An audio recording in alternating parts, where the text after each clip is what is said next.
Hi గారు, welcome to our channel. ప్రస్తుతం మనతో పాటు భరద్వాజ్ గారు సీనియర్ జర్నలిస్ట్ ఉన్నారు. వారితో ఒకసారి మాట్లాడదాం. సార్ నమస్కారం. సార్ నమస్తే అండి. సార్ మంచు మోహన్ బాబు గారికి సుప్రీంకోర్టు అయితే షాక్ ఇచ్చింది సార్. ఆయన విచారణకు హాజరు కాకుండా స్టే విధించాలని చెప్పేసి సుప్రీంకోర్టుకు వెళ్ళారు ఒక కేసు విషయంలో.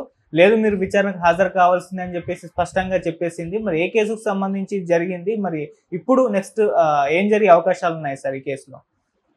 ఫీజు రీఎంబర్స్మెంట్ కావడం లేదు అని ఆయన గతంలో తెలుగుదేశం పార్టీ ప్రభుత్వం అధికారంలో ఉన్న రోజుల్లో, అంటే అది యాక్చువల్గా అప్పుడు కూడా కూటమి ప్రభుత్వమే, అప్పుడు కూడా 3 పార్టీలు ఉన్నాయి ప్రారంభంలో.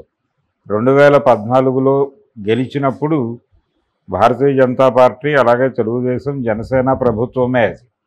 ఆ తర్వాత సగం పరిపాలనా కాలం ముగిసిన తర్వాత నెమ్మదిగా పవన్ కళ్యాణ్ బీజేపీ పక్కకి వెళ్ళిపోవడంతో తెలుగుదేశం ప్రభుత్వం సోలోగా పెర్ఫామ్ చేస్తున్నటువంటి రోజుల్లో ఎన్నికల ముంగిట ఎన్నికల కోడ్ అమలు జరుగుతున్నటువంటి సందర్భంలో ఈయన ఈ ఫీజు రీఎంబర్స్మెంట్ తాలూకా డబ్బులు విడుదల చేయటం లేదు, దానివలన కాలేజీలు చాలా సఫర్ అవుతున్నాయి అని చెప్పి తన విద్యా సంస్థల తరఫున తల్లిదండ్రులతోనూ అలాగే విద్యార్థులతోనూ కలిసి ఓ ధర్నా కార్యక్రమం నిర్వహించారు.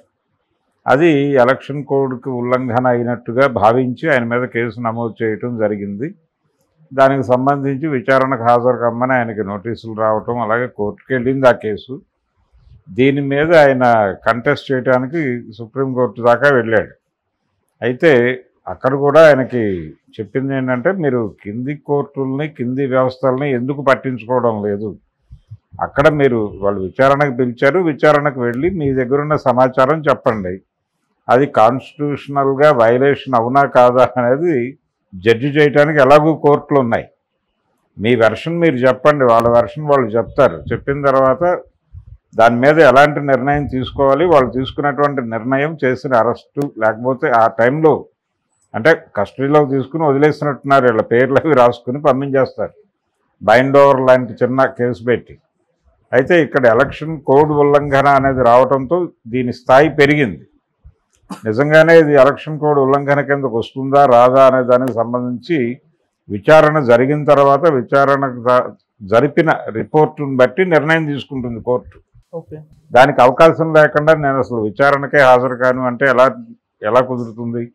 పైకోర్టు అయినా ఎలా డెసిషన్ ఇస్తుంది? ఈయన ఆలోచించాలి కదా ముందు. కానీ లాయర్లు చెప్తారు పైన కేసు అయిపోతుంది, ఏం పర్లేదు, నేను క్వాష్ చేయించేస్తానని చెప్పి చాలామంది లాయర్లు క్లయింటులను ముగ్గులోకి దింపుతారు. కానీ జనరల్గా కోర్టు బిహేవియర్ ఎలా ఉంటుందంటే, కింది కోర్టులో కానీ లేకపోతే కింది వ్యవస్థల్లో కానీ కేసు వ్యవహారం పోలీస్ స్టేషన్ స్థాయిలో ఉంటే పోలీస్ స్టేషన్ స్థాయిలోనే, విచారణకు హాజరు కాకుండా మేము అడ్డుకుంటామని ఏ కోర్టు చెప్పదు.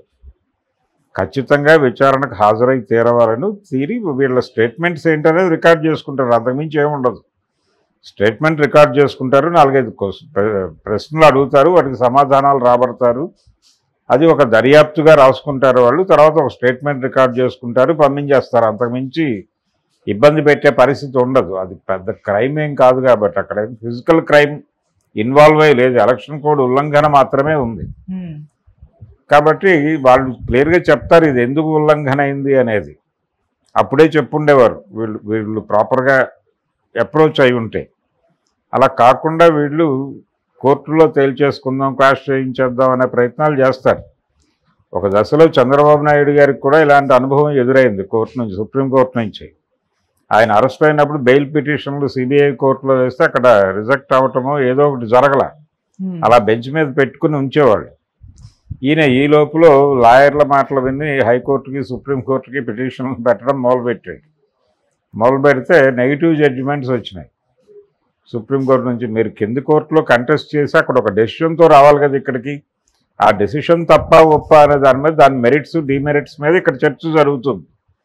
అసలు ఏ పాయింట్ లేకుండా మీరు తీసుకొచ్చి అసలు నేరుగా కేసు వద్దు అన్న పద్ధతిలో పై కోర్టులను అప్రోచ్ అవ్వటం అనేది ఎలా కరెక్టు? అది కింది కోర్టుల పనితీరుని నిరుత్సాహపరిచేటువంటి ధోరణి అవుతుంది ఒకవేళ ఇలాంటి కేసులు అడ్మిట్ చేసుకుంటే అని చాలా క్లియర్గా సుప్రీంకోర్టు చెప్పింది. ఈ కేసులో అయినా అంతే, ఇప్పుడు కూడా అదే చెప్తున్నారు వాళ్ళు. మీరు కింది స్థాయిలో జరిగేటువంటి విచారణలకి వాటికి హాజరై వాళ్ళు ఒక నివేదిక కోర్టుకు సమర్పిస్తే ఆ నివేదిక ఆధారంగా ఒక నిర్ణయం తీసుకుంటే ఆ నిర్ణయం తప్పని మీరు ఫీల్ అయితే ఆ టోటల్ ఫైల్ పట్టుకొని ఒక అప్పీల్కి రండి. అది కూడా ఇంకా స్టేజ్లు ఉన్నాయి, హైకోర్టులో వేసుకోవాలి, హైకోర్టులో కూడా అలాంటి జడ్జిమెంటే వస్తాయి. అప్పుడు దాని మీద కంటెస్ట్ చేస్తూ సుప్రీంకోర్టుకి వెళ్ళాలి. వెళ్ళినప్పుడు సుప్రీంకోర్టులో ఈ మెరిట్స్ డిమెరిట్స్ అవి కోర్టు బాగానే పరిశీలించింది అని న్యాయమూర్తుల ధర్మాసనం భావిస్తే కేసు కొట్టేస్తుంది అప్పుడైనా. కానీ లేదు, వీళ్ళు చెప్తున్నటువంటి గ్రౌండ్ ఉంది, అక్కడ జరిగినటువంటి వ్యవహారంలో ఏదో తప్పు దొర్లింది అని గనక సూచనప్రాయంగా అనిపించిన కేసుని అడ్మిట్ చేసుకుని అక్కడ మళ్ళీ తిరిగి విచారణ జరుగుతుంది. ఆ విచారణలో మళ్ళీ వీళ్ళు ఆర్గ్యుమెంట్స్ అవి చెప్పుకొని మొత్తానికి కోర్టుని గనక మెప్పించగలిగితే ఓ పాజిటివ్ జడ్జిమెంట్ తెచ్చుకునే ఛాన్స్ ఉంటుంది.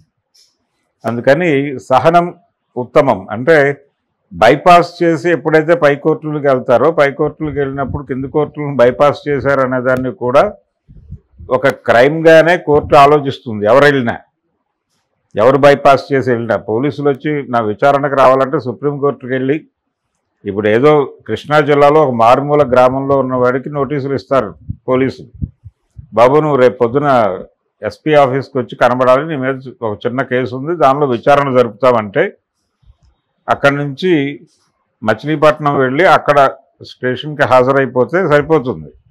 వాళ్ళు స్టేట్మెంట్లు రికార్డ్ చేసుకుంటారు, 4-5 ప్రాథమికమైన ప్రశ్నలు అడుగుతారు, అంతే. అంతకుమించి ఇబ్బంది ఉండదు. కానీ అలా కాకుండా ఢిల్లీ దాకా వెళ్ళి నా మీద ఈ కేసు ఉండకూడదు, క్వాష్ చేయండి అని పిటిషన్ వేస్తే అది కోర్టు పట్టించుకోవాలని రూల్ ఏం లేదు. ఎందుకంటే కింద జరిగేటువంటి విచారణని బైపాస్ చేయడాన్ని కోర్టు ధిక్కరణగాను విచారణకి వ్యతిరేకంగా వీళ్ళు వ్యవహరిస్తున్నట్టుగాను భావిస్తే అది నెగిటివ్ ఒపీనియన్గా మారుతుంది. అందుకని ఇలాంటి అతి చర్యలు చేయకుండా ఉంటే మంచిది. కోర్టు పట్ల ఎంత వినయంగా ఉంటే అంత మంచిది. మీరు కోర్టు పట్ల ఎంత వినయంగా ఉన్నారనేది కూడా రికార్డు అవుతుంది. ఆ రికార్డు ఆధారంగా మీ భవిష్యత్తులో మీ కేసు విచారణ జరిగినప్పుడు నిర్ణయం రావడంలో కానీ, లేకపోతే ఫర్దర్గా మీరు అప్పీల్కి వెళ్ళినప్పుడు మీ అప్పీల్ని యాక్సెప్ట్ చేసేటప్పుడు కానీ మీ ట్రాక్ రికార్డు ఉపయోగపడుతుంది. అది లేకుండా మీరు కోర్టుల్ని బైపాస్ చేసి పిటిషన్లు వేసుకుంటూ వెళ్ళిపోతే ప్రమాదం. అది చంద్రబాబుకి ఇబ్బందికరంగానే మారింది. ఇప్పుడు మోహన్ బాబు విషయంలో కూడా అదే చెప్పింది కోర్టు. మీరు కింది స్థాయిలో విచారణలకు హాజరు కాకుండా కేసులు ఎత్తేయమని సుప్రీంకోర్టు దాకా డబ్బులు ఉన్నాయి కాబట్టి వచ్చేస్తే కుదరదు. ప్రొసీజరల్ ఇది వైలేట్ చేయడానికి అవకాశం లేదు. అది కాన్స్టిట్యూషన్ని అవమానించినట్టుగా భావించాల్సి ఉంటుంది. కాబట్టి మీరు వెళ్ళిపోయి అక్కడ విచారణకు హాజరవ్వండి. చాలా సందర్భాల్లో చెప్తారు, మీరు కింది కోర్టులో బెయిల్ మూవ్ చేయకుండా స్ట్రైట్ అవే హైకోర్టుకి ఎందుకు వచ్చారని హైకోర్టు మందలించిన సందర్భాలు అనేక ఉన్నాయి. అందుకని కోర్టులు తమ కోర్టుల్ని బైపాస్ చేయడాన్ని కోర్టు ఎలా యాక్సెప్ట్